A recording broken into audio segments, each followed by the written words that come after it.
हनुमान जी पहाड़ पे चढ़ गए, राम जी का खूब स्मरण किया और फिर छलांग लगाई। पहाड़ पे चढ़ने का एक अर्थ होता है ऊंचाई पर जाना, है ना। पहाड़ माने ऊंचाई पर जाना। हनुमान जी ऊंचाई पर गए। अरे पहाड़ की ऊंचाई का अर्थ क्या होता है? भगवान जब किसी को ऊंचाई दें तो पहाड़ की ऊंचाई पर चढ़े हो। आप सब जान लो एक बात, पहाड़ में 4 विशेषताएं होती भाई बहन। पहाड़ में 4 गुण होते हैं। जब भी भगवान ऊंचाई दें आपको, किसी भी क्षेत्र में ऊंचाई दें, तो इन 4 बातों का ख्याल रखो, तब आपकी सुंदर ऊंचाई कहलाएगी। भूधर सुंदर। पहाड़ की 4 विशेषताएं कौन कौन होती? 1, पहाड़ अडिग होता है। भगवान जब किसी को ऊंचाई दें तो थोड़ा अडिगता लाओ अपने जीवन में, फिर चंचलता खत्म करो। भगवान की कृपा है कि आप ऊंचाई पाए हो, फिर थोड़ा सा अचल हो जाओ। पहाड़ की दूसरी विशेषता, पहाड़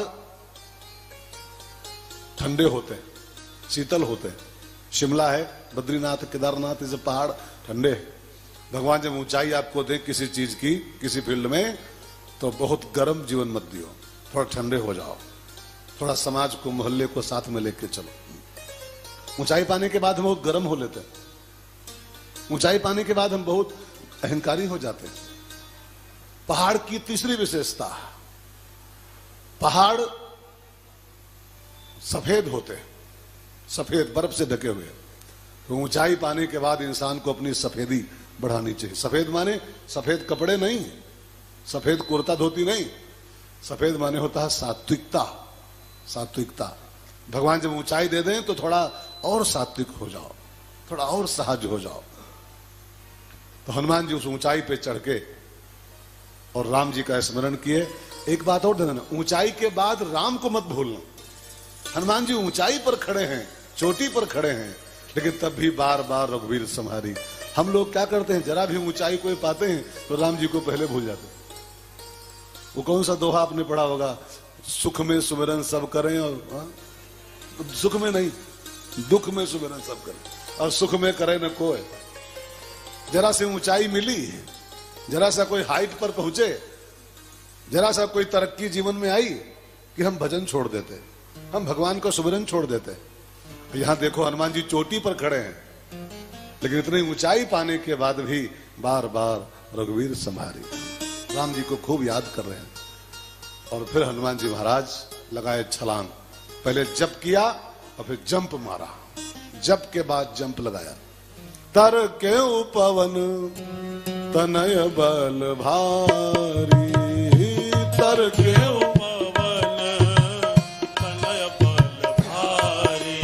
जय गिर चरण दे हनुमंता, जय गिर चरण दे हनुमंता। चले उसका पाताल तुरंता, चले उसका पाताल तुरंता। जिमि अमोघ रघुपति कर पाना, जिमि अमोघ रघुपति कर पाना। यही भांति चलो हनुमाना, यही भांति चलो हनुमाना। हनुमान जी पहाड़ पर से कूदे, लगाई छलांग। तो लिखा है हनुमान जी तो आकाश में चले गए, आकाश मार्ग में, लेकिन वो पहाड़ चला गया पाताल में।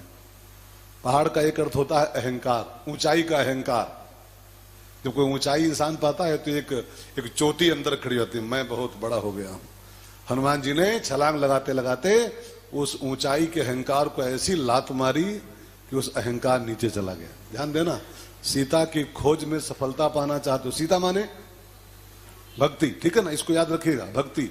और भक्ति की खोज में सफलता वही पा सकता है जो अपने अहंकार के पर्वत को पाताल पहुंचा दे, जिसका अहंकार ऊपर उठा हुआ है। जो अहंकार को पाताल नहीं पहुंचा पाया है, चले उस होगा पाताल। जो अपने ईगो को पाताल नहीं भेज पाएगा, वो भक्ति में सफलता नहीं पा सकता है। हनुमान जी अपने ऊंचाई के अहंकार को पाताल पहुंचा दिए लात मार करके, और तब हनुमान जी आगे बढ़े। जिसको अहंकार बिल्कुल ना हो ऊंचाई का, वही तो जानकी जी को पा सकता है, वही तो हनुमान। आपने कभी सोचा है कि हनुमान जी की पूंछ पीछे क्यों रहती? हनुमान जी पूंछ पीछे क्यों रखते हैं हमेशा? मुख में राम का नाम है और पूंछ पीछे है।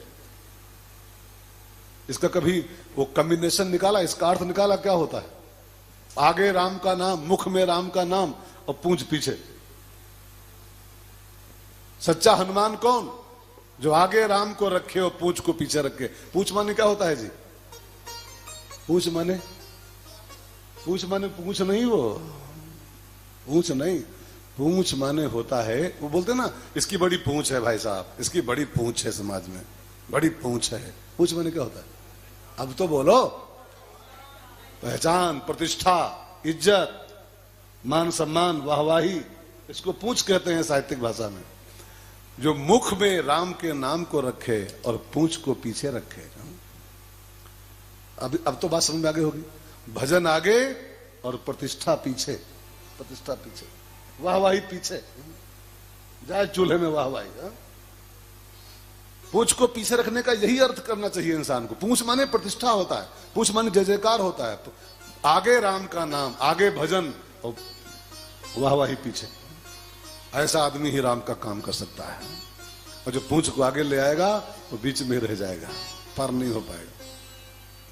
तो हनुमान जी उस अहंकार के पर्वत को पाताल में धकेल दिए और फिर आकाश मार्ग से लंका की ओर चले। और चले तो कैसे चले? तो गोस्वामी जी कहते हैं, जिम अमोघ रघुपति कर बाना। जैसे राम का बाण जा रहा हो ऐसे हनुमान जी जा रहे हैं, राम के बाण की तरह। अच्छा, हनुमान जी को राम का बाण क्यों लिखा हुआ है? हनुमान जी अपने को इस कथा में राम का बाण जा रहा है, ऐसे मैं जा रहा हूं, ये क्यों दिखाना चाहते हैं कि जैसे राम का बाण जा रहा हो ऐसे मैं लंका जा रहा हूं? हनुमान जी मानो कहना चाहते हैं कि बाण, ध्यान देकर सुनिएगा, बाण जब चलता है ना तो बाण में स्वयं में चलने की ताकत नहीं होती। बाण खुद नहीं चलता है, बाण चलता दिखाई पड़ता है, केवल उसके पीछे कुछ होता है।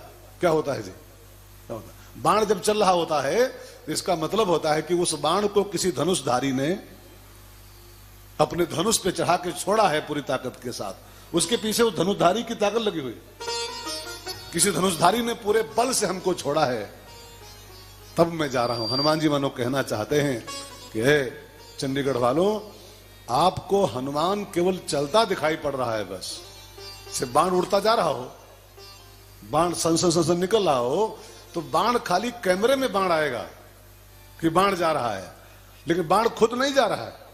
अगर बाण चल रहा है मतलब उस बाण को किसी धनुषधारी ने छोड़ा है, अपनी ताकत देके छोड़ा है उसको, तब बाण चल रहा है। तो हनुमान जी मानो यही कहना चाहते हैं कि प्यारो, हनुमान नहीं जा रहा है, हनुमान नहीं चल रहा है, हनुमान को तो धनुषधारी ने छोड़ा है। धनुषधारी कौन? हाँ, धनुषधारी ने हमको छोड़ा है। सो सब तो प्रताप रघुराई, वो सब राम जी के प्रताप से मैं आगे बढ़ रहा हूं, मेरा इसमें कुछ नहीं है, मैं कुछ नहीं करने वाला हूं। भाई बहनों, थोड़ा सा आप इन कथाओं को ध्यान देकर सुनिएगा। गीता में एक बड़ी प्यारी बात भगवान ने कही है। भगवान गीता में कहते हैं, अगर आप किसी भी कर्म का बंधन नहीं बनना चाहते हो और आपकी इच्छा है कि हमको किसी भी कर्म का बंधन न लगे, यहां तक कि मर्डर भी कर दो ना और तब भी आपको उसका पाप न लगे। अर्जुन ने पूछा, मैं इनको मारूंगा काका, मैं, मेरे मामा, मेरे चाचा, मेरे गुरु, मेरे बाबा, इनको मैं मारूंगा, आप कहते हो मारो, तो इनका पाप लगेगा, उसका क्या होगा? मेरे चाचा को मारना, काका को मारना, ताऊ को मारना, बाबा को मारना, गुरु को मारना, भीष्म पितामह को मारना, आप तो कह रहे हो उठाओ मारो सबको, तो इसका पाप लगेगा, उसका क्या होगा? तो भगवान ने गीता में बिल्कुल साफ साफ कहा है। आप गीता पढ़ते हो कभी कभी? कभी कभार नहीं पढ़ते? भगवान गीता में साफ साफ कहे हैं कि तू भले मार दे इन सबको, लेकिन इनको मारने का भी तुझको पाप नहीं लगेगा अगर एक काम कर, तू एक काम कर केवल। कौन सा काम? तो भगवान एक शब्द बोले हैं, निमित्त मात्रम भव सभ्य साचिन।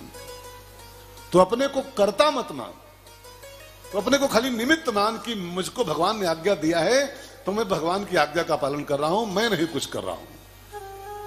इंसान जब कर्ता बनता है ना भाई बहनों, कोई भी इंसान जब कर्ता बनता है, मैं कर रहा हूं, मैंने किया, तब उसको भोक्ता बनना पड़ जाता है। नहीं समझ में आ रही बात? और हिंदी बोलूं, जब कोई कर्ता बनता है तब भोक्ता बनता है कि मैंने किया तो फिर भुगतो, और मैंने कुछ किया नहीं, प्रभु की आज्ञा थी, मैंने जो प्रभु ने कहा वही कर डाला, तो बस उसमें फिर कर्म का बंधन नहीं होता है। मैंने किया वही फिर फंसता है। एक छोटी सी कहानी सुनो। एक आदमी, एक सेठ दिल्ली से चंडीगढ़ आ रहा था शताब्दी में, और वो बैठा और उसी कंपार्टमेंट में, एसी की बोगी थी, फर्स्ट एसी सेकंड एसी जो भी हो, उसी बोगी में अगले स्टॉपेज पर एक दूसरा सेठ चढ़ा, बड़ा सा बैग लेकर के, बड़ा सा होल डाल सूटकेस लेके अगले स्टेशन पर आया, अंबाला में थोड़ा और पहले। बगल में बैठ गया उसके और हालचाल हुआ। फिर हुआ, कहाँ जा रहे हो सेठ जी? तो बोला चंडीगढ़ जा रहे हैं। तुम कहाँ जा? हम भी चंडीगढ़ जा रहे हैं। इसमें क्या है? सामान है, बस कुछ व्यापार हमारा है, चंडीगढ़ जा रहे हैं कुछ व्यापार के सिलसिले में। तो हुआ कि कोई फैक्ट्री होगी तो कुछ बड़ा माल होगा। खैर अगला स्टेशन आया तो जिसका वो सूटकेस था ना बड़ा वाला जो चढ़ा था बीच में, अगले स्टॉपेज उतर लिया वो। तो उसको लगा उस सेठ को, पहले वाले को, कि पानी उनी पीने गया होगा, आ जाएगा। गाड़ी चल गई और वो नहीं आया, चंडीगढ़ आ गया, वो सेठ नहीं आया जिसका वो सूटकेस था बड़ा वाला। तो वो जो सेठ पहला वाला था उसको लगा चलो नहीं आया, अब ये सूटकेस तो मेरा हो गया, बड़ा माल इसमें होगा। अब वो कुली बुलाया, सूटकेस उतार लिया वो उस सेठ वाली, उतार के लेके चला, पहियों की वो थी। तब तक कस्टम की पुलिस आ गई सामने से। सेठ जी नमस्कार, ये सूटकेस किसका है? माय, मेरा है। वो बोला मेरा, बोल दूं बच जाऊंगा। कहा मेरा। कब पक्का है तुम्हारा है? कब पक्का मेरा है। कहा इसको खोली। खोला तो उसमें लाश रखी हुई थी, मरी हुई एक डेड बॉडी है। अब जानते